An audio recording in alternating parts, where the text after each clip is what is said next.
Merci. Merci beaucoup. Merci. Jërëjëf. Monsieur le Président de l'Assemblée nationale, honorables députés, chers collègues, mesdames et messieurs, maa ngi nuyu ñëpp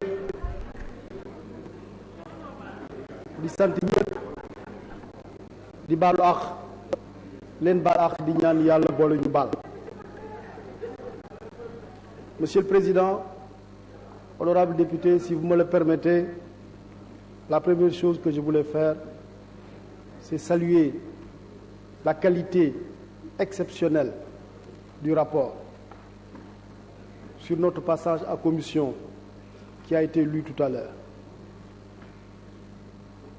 Certains députés me disaient votre rapport. En fait, ce n'est pas notre rapport, c'est votre rapport plutôt. Et je salue la qualité exceptionnelle de ce rapport. Il est bien écrit, complet, exhaustif, en dehors de quelques mots que le rapporteur a très vite et très aisément intégrés. Après ça, je voulais dire un mot de remerciement. Remerciement d'abord à l'endroit du groupe parlementaire Benno Bokk Yakaar, avec ceux qui ont pris la parole et qui ont tenu des propos très aimables à mon endroit, parfois même exagérés sur mes qualités ou ma personne, avec une mention particulière au brillant plaidoyer du président du groupe parlementaire, Maître Oumar Youm. Mais c'est normal aussi, c'est un avocat talentueux, connu. Je voudrais aussi faire une mention particulière à mes concitoyens, j'allais dire, de Rufisque, l'honorable Souleymane Ndoye, l'honorable Seydou Diouf, et à tous les députés qui ont pris la parole pour tenir des propos très aimables à mon endroit. Les Wolofs disent « Koulim Djoum », mais j'aurais voulu tous vous citer. Mais je voulais aussi dire ce même mot de gratitude à l'endroit des députés de l'opposition qui ont pris la parole, certains pour louer mes qualités intellectuelles, d'autres pour formuler des critiques à l'endroit de mes positions, de mes opinions, de ma pensée. Ça ne me dérange pas, c'est aussi la démocratie. Les gens me disent toujours, mais professeur, vous faisiez l'unanimité, mais maintenant on vous critique avec la politique. J'ai dit, mais si je voulais continuer à faire l'unanimité, je reste à l'université, je fais mes cours, je rentre chez moi. Si je m'engage en politique, j'assume mes positions et je suis prêt à accepter les critiques. Pas de problème. C'est normal. Et il ne faut pas en vouloir à des gens parce qu'ils vous critiquent. Ils disent ce qu'ils pensent de vous. C'est vrai que maintenant les attaques ad hominem, c'est-à-dire quand on s'attaque à votre propre personne, en vous traitant de nervis constitutionnels, c'est pas poli, mais c'est pas grave. En fait, quand on comprend bien français, on peut être plus courtois, plus enrobé, plus fin, plus éloquent dans le propos. Mais quand on est brutal aussi, c'est pas grave. Il faut prendre chacun tel qu'il est. Il ne faut pas prendre les individus tels qu'on voudrait qu'ils soient, mais il faut les prendre tels qu'ils sont. Donc vraiment, je voudrais vous remercier, tous ceux qui ont pris la parole tout à l'heure. Et j'ai trouvé l'ambiance de l'Assemblée nationale au début très joviale, très colorée, très polémique, comme l'ambiance doit l'être dans une Assemblée nationale. Mais j'ai été attristé quand on a levé la main sur une femme, quand on a frappé une femme, quand on a humilié une femme. Là, j'étais attristé.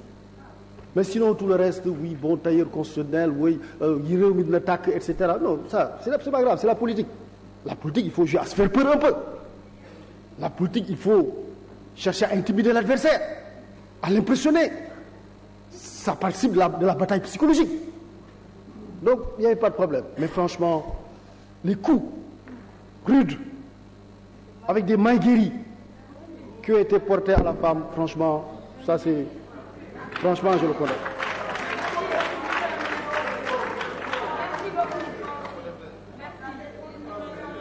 Perception de la justice. La perception de la justice. Tout à l'heure, quelqu'un a dit il faut restaurer, il a dit, il faut restaurer la confiance qu'il y a entre la justice et les Sénégalais. Mais je dis, c'est bien, c'est ce qu'on dit aux États-Unis. Il faut restaurer la confiance entre les Américains et la justice. La dernière loi en France s'intitule loi portant restauration de la confiance des Français envers la justice. C'est comme ça que s'intitule la loi. Loi portant restauration de la confiance des Français envers la justice. Une loi qui s'intitule comme ça. Ça veut dire que la justice, elle est critiquée de façon universelle. Je le dis souvent aux magistrats. Quoi que vous fassiez, vous serez critiqué. Quoi que vous disiez, vous serez critiqué. Quelle que soit la qualité des décisions que vous rendez, vous serez critiqué. Ben évidemment, parce que quand vous rendez une décision, il y en a qui sont contents, ils vont dire le juge est bon, et il y a d'autres qui ne sont pas contents, qui vont dire que le juge est mauvais et que la justice n'est pas indépendante. On fait avec. Donc la critique de la justice est une critique universelle. Et moi-même, je suis d'accord qu'on critique de façon universelle parfois la justice, parce que parfois elle est complexe, dans sa rhétorique, dans sa façon de faire, dans son organisation. Elle est lente parfois, elle est chère, parfois elle est inaccessible, et parfois on a l'impression qu'elle favorise une partie sur l'autre. Et souvent, et surtout, la justice, elle est imprévisible. Imprévisible. Et personne ne contrôle la justice, contrairement à ce que vous croyez. Personne. Même l'État ne contrôle pas la justice. Ben évidemment, il y a un chaînon de la justice que l'État contrôle plus ou moins.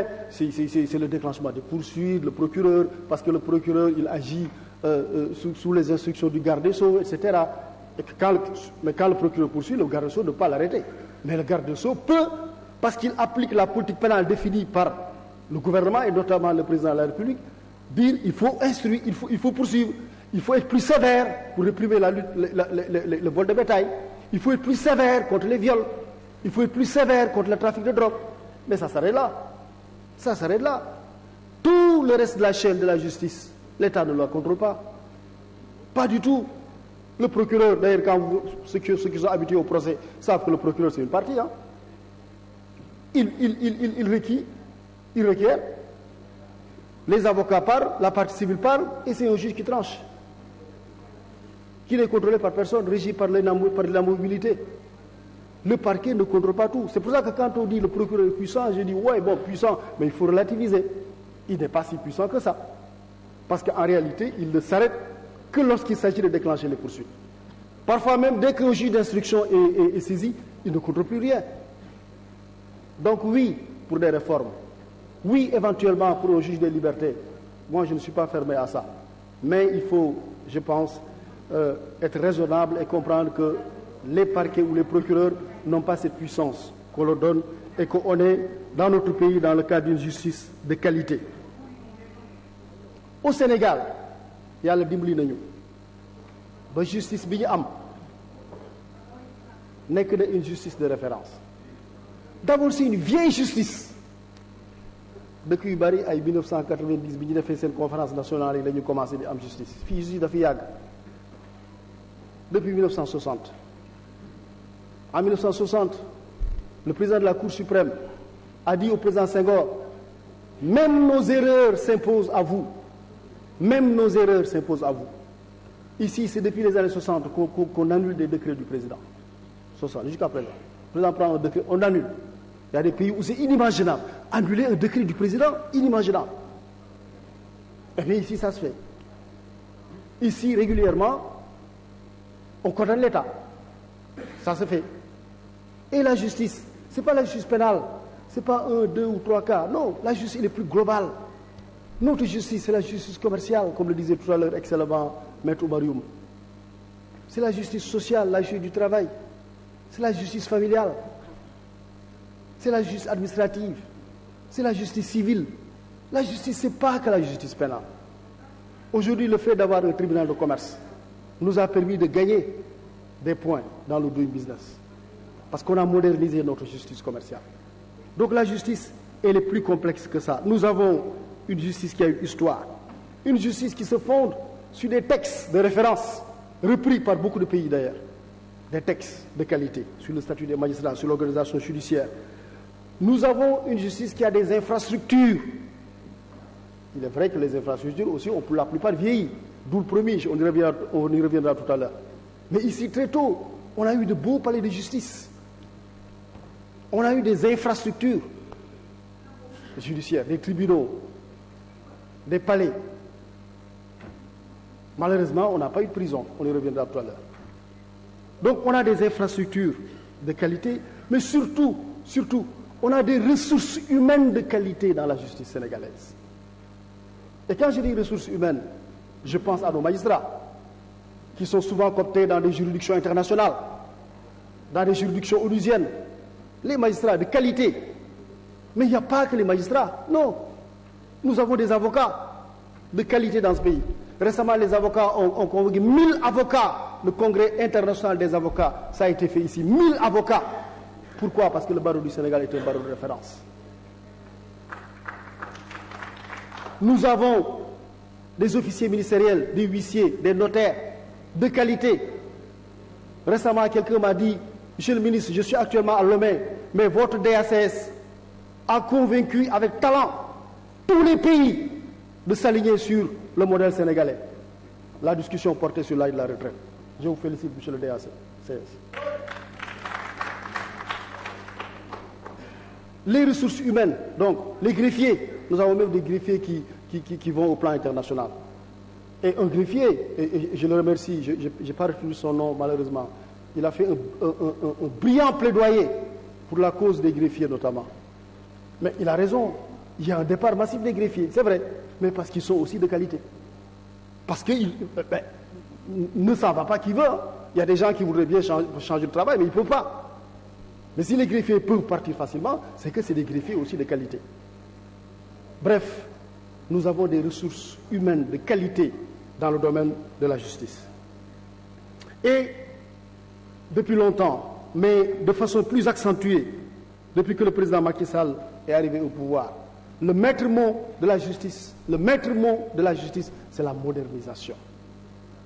Évidemment, après, on vous dira, non, vous ne modernisez rien parce qu'il y a tel procès. Vous ne modernisez pas 2, 3 procès. Mais ce n'est pas 2, 3 affaires qui vont tout de même empêcher de voir la dynamique aujourd'hui qui traverse la justice sénégalaise, qui est celle de sa modernisation. On a beaucoup d'exemples. Tout à l'heure, je vous parlerai de ça. Donc, c'est une justice qui est traversée aujourd'hui par la modernisation. Le président Macky Sall a décidé de faire de la justice une justice moderne, qui réponde aux standards internationaux et dans tous les domaines. Évidemment, je ne pourrai pas citer tous les domaines parce que le temps passe. Je vais juste évoquer quelques aspects pour illustrer la dynamique de la modernisation qui traverse aujourd'hui la justice sénégalaise. Et c'est pour ça que le budget que nous avons, dans les standards internationaux, il est recommandé qu'un pays qui se dit État de droit, démocratie, respectueuse de sa justice, consacre au moins 1% de son budget à la justice.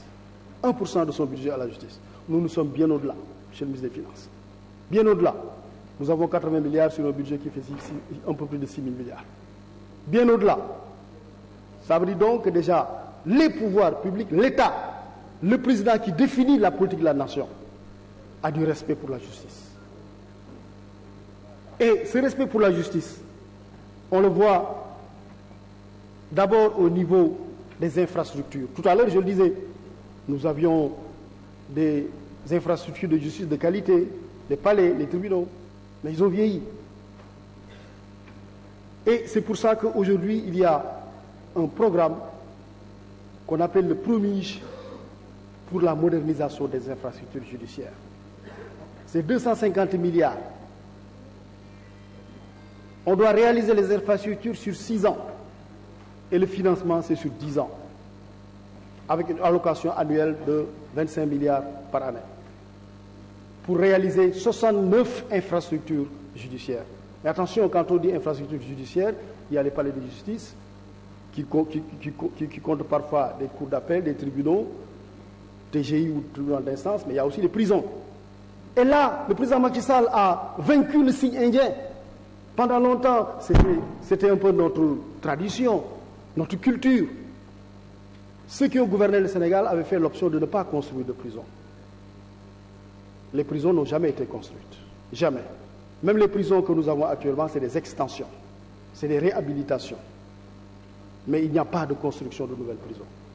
Souvent d'ailleurs, les infrastructures pénitentiaires que nous avons ne sont pas des infrastructures pénitentiaires. Elles avaient une destination initiale et on les a souvent reconditionnées en prison. Une des rares, c'est les prisons qui sont dans les grandes villes, Dakar, Saint-Louis, qui ont été construites notamment par les colons, les colonisateurs plutôt. Mais aujourd'hui, le président a fait l'option de construire des prisons. On a aussi des infrastructures pour l'éducation surveillée. Donc, aujourd'hui, quand on parle de la justice, la première chose, c'est quoi? C'est que nous avons une carte judiciaire qu'on est en train de réaliser et qui a une seule vocation. C'est rapprocher progressivement, parce que ce n'est pas facile de le faire du jour au lendemain, mais de rapprocher progressivement la justice des justiciables. Ce n'est pas simplement un aphorisme, ce n'est pas simplement une pétition de principe. Non, c'est quelque chose qui se fait de façon graduelle. Et je salue les députés qui ont tout à l'heure évoqué des cas illustratifs. Installation des tribunaux de grande instance. À Kédougou, les gens n'ont plus besoin de se déplacer pour aller à Tamba. Ils ont maintenant un TGI, un TI à Saraya, un TI à Salemata, une cour d'appel à Tamba, etc., etc. Donc, la volonté, c'est donc de réaliser progressivement la carte judiciaire. Et depuis 5 ans, la carte judiciaire est réalisée quasiment à plus de 70%. Et dans les 2 prochaines années, Inch'Allah, même dans l'année qui suit, même, elle sera réalisée au moins à 95%. J'en profite pour répondre à mon concitoyen, l'honorable Souleymane Ndoye. Effectivement, Rufisque aura son tribunal de grande instance. Mais la justice, on ne peut pas se réveiller et construire tout d'un coup les infrastructures. Non. C'est pour ça qu'en attendant que les infrastructures se réalisent, et je vous assure, dans tous les pays, ça s'est fait comme ça. Dans tous les pays, on a utilisé des infrastructures de fortune en attendant de réaliser de vraies infrastructures judiciaires. Pour qui connaît par exemple des pays comme la France ou comme la Belgique, ben, il fait autant, c'est dans des hangars qu'on rendait la justice. Mais 10 ans après, c'est de grands palais qui ont été construits. Ici, c'est l'option. Donc, on réalise la carte judiciaire, mais on ne va pas dire non. On va croiser les bras, ne pas réaliser la carte judiciaire parce que nous n'avons pas construit de bâtiment. Non, même si on ne construit pas de bâtiment, ce n'est pas grave. On peut rendre la justice, on n'a pas besoin d'être propriétaire du bâtiment, l'État n'a pas besoin d'être propriétaire du bâtiment pour rendre la justice. L'essentiel, c'est qu'il faut rendre la justice. L'essentiel, c'est qu'il faut rapprocher la justice du justiciable. L'essentiel, c'est qu'il faut faciliter les choses aux citoyens, notamment aux justiciables. C'est ainsi, par exemple, qu'à Mour, on n'a pas de bâtiment, mais on a loué un immeuble et on a installé le TJ. 30 à 40% du contentieux de Thiès, c'est à Mour. Ben, on met le TGI de Mour, même s'il n'y a pas de bâtiment. C'est comme ça. Et c'est comme ça qu'on est en train de faire un peu partout. Guinguinéo a été évoqué, c'est ça qui a été fait. Souleymane Ndéné a eu d'ailleurs la générosité de vouloir prêter à l'État sa maison. Mais on n'accepte pas de prêt, non. C'est l'État, il faut formaliser, il faut conventionner pour installer le TI. Mais en attendant que le TI soit construit à Guinguinéo. Donc la dynamique, c'est ça. C'est réaliser la carte judiciaire avec les moyens du bord, avec la perspective de construire les infrastructures judiciaires qui répondent aux standards. Et donc le premier, c'est, comme je l'ai dit, un programme très ambitieux. Le lot 1, il y aura un palais de justice à Pékin, Guédiawaye, Tivaouane, Fatick, Diourbel, Mbour, le siège de la direction de l'éducation surveillée, le camp pénal de Sébikotane. Donc justement, c'est ça la nouveauté. C'est que le Sénégal prend près de 60 ans après son indépendance la décision, enfin, de construire des prisons. Parce que aussi, c'est ça, en réalité, la cause première de la surpopulation carcérale. Pourquoi on a l'impression qu'au Sénégal, et ce n'est pas une impression, c'est une réalité, qu'il y a une surpopulation carcérale. Mais ça s'explique parce que nous n'avons pas de prison. Il y a beaucoup de pays, même africains, qui ont beaucoup plus de prisons rapportées à la population qu'au Sénégal, mais l'effet se sent moins. Pourquoi? Parce qu'ils ont construit des prisons. Nous, on n'en a pas construit. Nous avons aujourd'hui en moyenne 12 500 prisonniers, en moyenne. Parfois ça peut faire moins. L'honorable Birame Souleye Diop a raison. Parfois ça peut faire moins. Ça peut aller jusqu'à 11 000. Parfois ça peut monter un peu. Mais en moyenne, c'est 12 500. Mais dans un milieu, on ne construit pas de prison. Et ça, c'est un problème. Mais là, aujourd'hui, il y a des prisons qui vont être construites. Le camp pénal de Sébikotane, la maison d'arrêt et de correction de Fatick, ça a commencé d'ailleurs. Ce que je dis, ce n'est pas au futur. Non, ce n'est pas au futur de l'éducatif, c'est au présent. C'est des infrastructures qui sont en train d'être réalisées, avec parfois des taux d'exécution jusqu'à 30 à 40%. Notamment à Fatick, où j'ai reçu d'ailleurs les remerciements et les félicitations de la députée de Fatick. La direction de l'administration pénitentiaire, dans le lot de le palais de justice de Mbacké et de Matam, les tribunaux d'instance de Dagana, Podor, Kanel, Ranérou, Kébémer, honorable Lamine Thiam. Linguère, vous avez raison. Complexe éducatif de protection judiciaire et sociale de Dakar et Fatick. Maison d'arrêt de Louga. Mais à Louga, on aura une grande prison. Et une prison, c'est cher, c'est beaucoup plus cher qu'un tribunal. C'est beaucoup plus cher qu'un hôpital. Parce qu'il y a des installations spécifiques. Le complexe éducatif de la DSPS.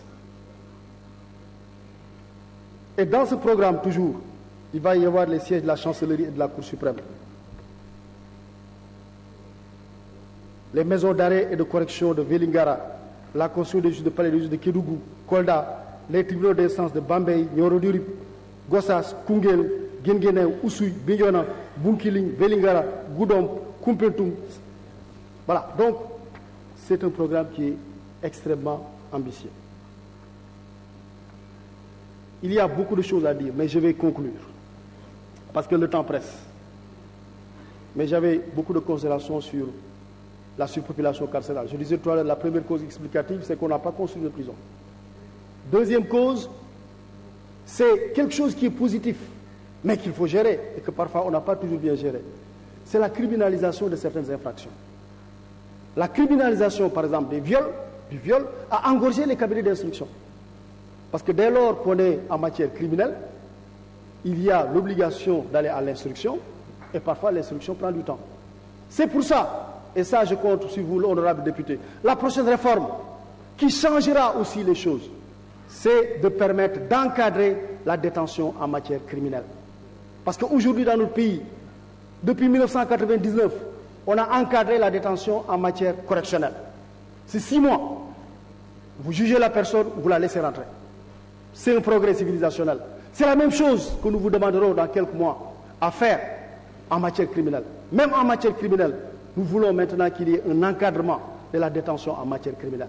Au bout d'1 an, que ce soit du viol, que ce soit des trucs, etc., sauf pour certaines infractions spécifiques comme le terrorisme, etc. Mais là aussi, il faudra encadrer, parce que c'est ça aussi qui fait qu'il y a une surpopulation carcérale. Et vous avez raison en parlant des statistiques, honorable Birame Souleye Diop. On est quasiment sur du 50-50. Et c'est grave. Mais on est sur du 50-50 parce qu'on a criminalisé des infractions, ce qui allonge les durées de la détention.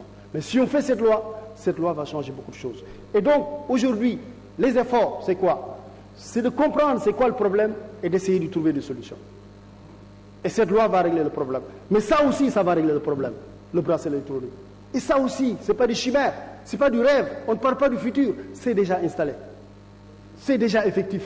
Il y a des députés, je voudrais en profiter pour les remercier, qui étaient là lorsqu'on lançait le bracelet électronique, avec notamment le centre de surveillance électronique, qui est le premier centre de surveillance électronique d'Afrique de l'Ouest, et le deuxième en Afrique, où on va permettre maintenant à des citoyens sénégalais, si on est en matière d'instruction, de rester sous instruction, mais de ne pas aller en prison. Parce qu'on va leur mettre le bracelet électronique. S'ils font l'objet de condamnation pour certaines infractions et certaines condamnations, ils sont éligibles au bracelet électronique.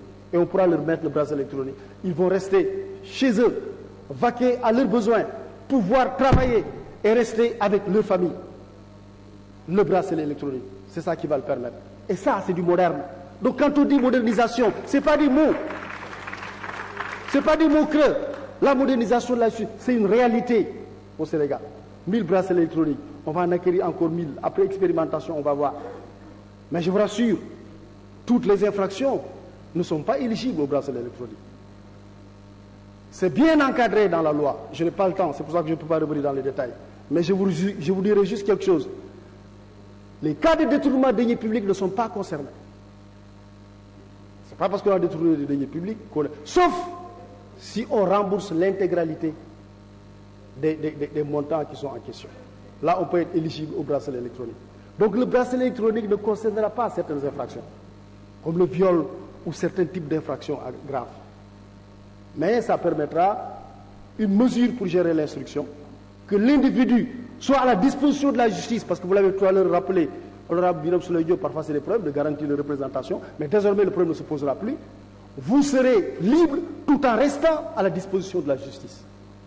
Et lorsqu'on verra aussi qu'un individu condamné, homme ou femme condamné à un bon comportement, lui mettre aussi le bracelet électronique et lui permettre et faciliter ainsi sa réinsertion sociale. Monsieur le Président, il y a beaucoup de questions spécifiques sur lesquelles je voulais bien dire un mot, mais je vois que j'ai l'impression que parce qu'on a posé quand même des questions sur l'indemnisation, et je vois qu'honorable Birame Souleye Diop, vous avez bien présenté, vous avez bien préparé votre dossier. Là, vous avez posé des questions très précises sur l'indemnisation. Mais voilà, pour répondre rapidement à vos questions, vous l'avez bien compris, c'est une commission qui siège au niveau de la Cour suprême et qui prend en charge la question. Et là aussi, ce n'est pas du fictif. Juste pour vous donner un exemple. 2 personnes ayant fait l'objet d'une détention suivie d'un non-lieu, d'une relaxe ou d'un acquittement ont perçu respectivement des indemnisations de 4 millions de francs CFA et 3 500 000 payés sur les frais de justice suite à ces décisions de la commission spéciale siégeant à la Cour suprême. Vous avez posé des questions maintenant sur la possibilité de contester, etc. Malheureusement, on n'a pas le temps. Je voudrais bien avoir une autre occasion pour approfondir ces questions avec vous. On a parlé aussi des conditions de détention des femmes. Les femmes, c'est 3%, fort heureusement. Les femmes ne sont pas des délinquantes en général. C'est pour ça qu'il ne faut pas les frapper. Ils sont 3% dans les prisons, sur les 12 500. C'est à peu près 3 000 femmes. Et souvent, parce qu'elles sont moins nombreuses dans les prisons et parce qu'elles savent mieux que les hommes prendre en charge leur environnement, souvent, elles sont dans des conditions bien meilleures que celles des hommes. Oui, on les laisse avec leurs enfants, mais c'est mieux de les laisser avec leurs enfants que de les séparer avec leurs enfants. On ne sépare pas un enfant de sa mère. Sur l'administration pénitentiaire, le projet de loi est prêt. La torture en prison, je ne dis pas que ça n'existe pas, mais des dispositions ont été prises pour que ça n'existe pas. 1, le Sénégal a ratifié les conventions. 2, on a mis quelque chose de très important, révolutionnaire, qui n'existe même pas en Europe. La présence de l'avocat dès l'interpellation. En Europe, ils disent dès la garde à vue. Ici, c'est dès l'interpellation. Serigne bi commissaire Wonel dama la soxla nga def waaw xaaral ma jël avocat tout de suite dès l'interpellation. Et une des fonctions, justement, c'est d'empêcher que la personne puisse être torturée et soit amenée à dire des choses qu'elle n'avait pas envie de dire. Et quand la loi a été prise, c'est un règlement d'ailleurs de l'UEMOA, on l'a mis dans le code pénal. Et moi-même, lors de mon premier passage, j'ai pris une circulaire pour dire qu'il faut respecter ça. Et aujourd'hui, tous les officiers de police judiciaire le comprennent. Et quand ce n'est pas respecté, c'est une cause d'annulation. Donc, ça, on l'a fait. Ensuite, il y a un observateur des lieux de privation de liberté. Ce n'est pas seulement les prisons, d'ailleurs, les commissariats, les brigades de gendarmerie, ça, et qui fait des rapports. Et c'est une autorité administrative indépendante. Et tous les cas de torture qui nous ont été signalés ou qui ont été signalés ont été sanctionnés. Il y a eu quelques cas, je l'avoue, 1 ou 2 cas. Mais immédiatement, les régisseurs ont été sanctionnés. Donc, voilà, je ne dis pas qu'il n'y en a pas, mais voilà. La situation du Sudjust, bon, maintenant, c'est presque terminé parce qu'il y a une commission qui existe au niveau du ministère et avec le Sudjust, on s'est accordé pour revoir le décret régissant le CFJ et les greffiers vont passer progressivement de la hiérarchie B à la hiérarchie A2.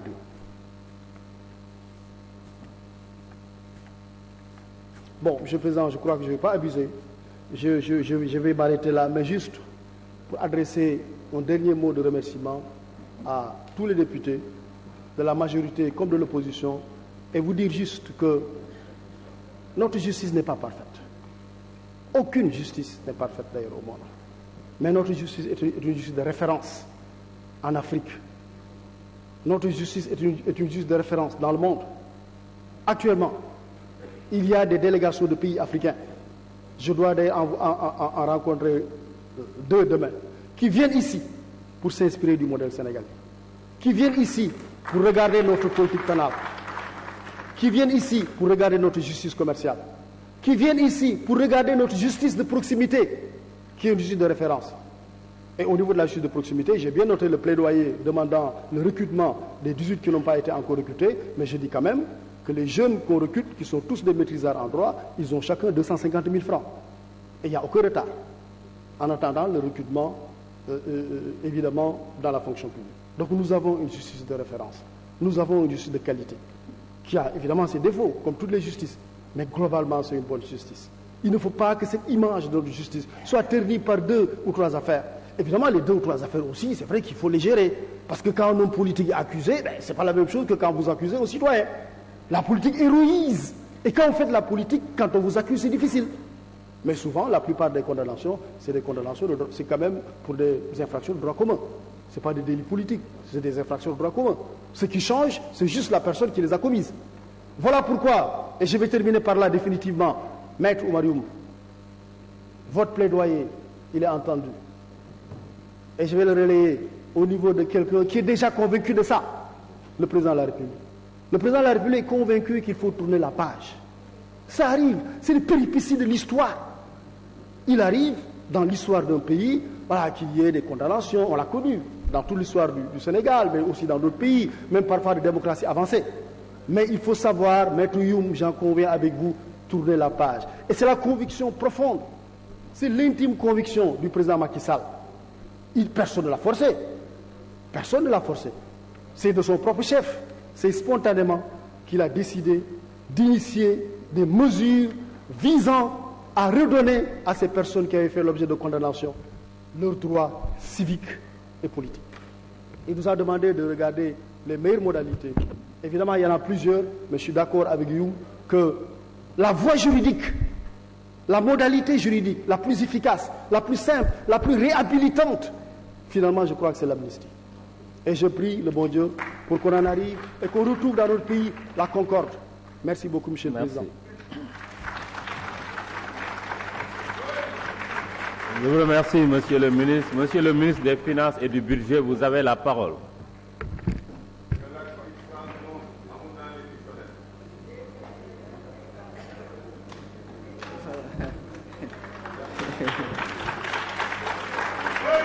Merci. Merci, Monsieur le Président de l'Assemblée nationale. Honorables députés, je vais compléter mon collègue par des réponses à apporter à des questions spécifiques qui m'ont été adressées et portant relativement sur le budget. C'est vrai, le budget du ministère de la Justice s'élève à 76 milliards 779